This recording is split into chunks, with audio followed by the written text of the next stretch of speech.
Genesis, chapter 8, verse 1.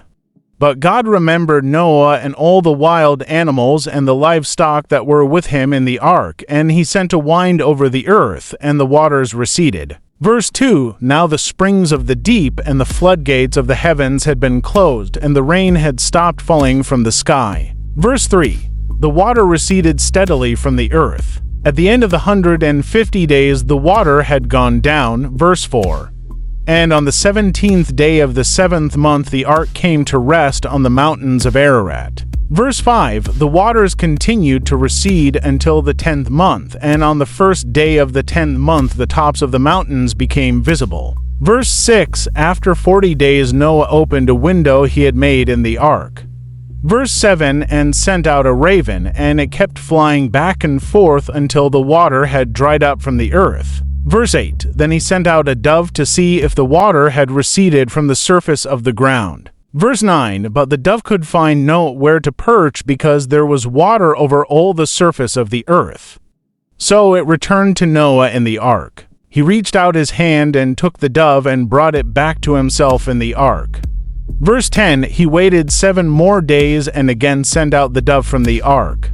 Verse 11. When the dove returned to him in the evening, there in its beak was a freshly plucked olive leaf. Then Noah knew that the water had receded from the earth. Verse 12. He waited 7 more days and sent the dove out again, but this time it did not return to him. Verse 13. By the first day of the first month of Noah's 601st year, the water had dried up from the earth. Noah then removed the covering from the ark and saw that the surface of the ground was dry. Verse 14. By the 27th day of the 2nd month, the earth was completely dry. Verse 15. Then God said to Noah.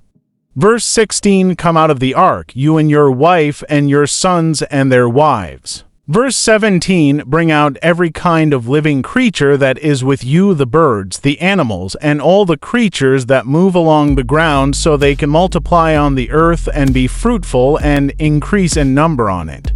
Verse 18. So Noah came out, together with his sons and his wife and his sons' wives. Verse 19. All the animals and all the creatures that move along the ground and all the birds, everything that moves on land came out of the ark, one kind after another. Verse 20. Then Noah built an altar to the Lord, and taking some of all the clean animals and clean birds, he sacrificed burnt offerings on it. Verse 21. The Lord smelled the pleasing aroma and said in his heart, Never again will I curse the ground because of humans, even though every inclination of the human heart is evil from childhood. And never again will I destroy all living creatures as I have done.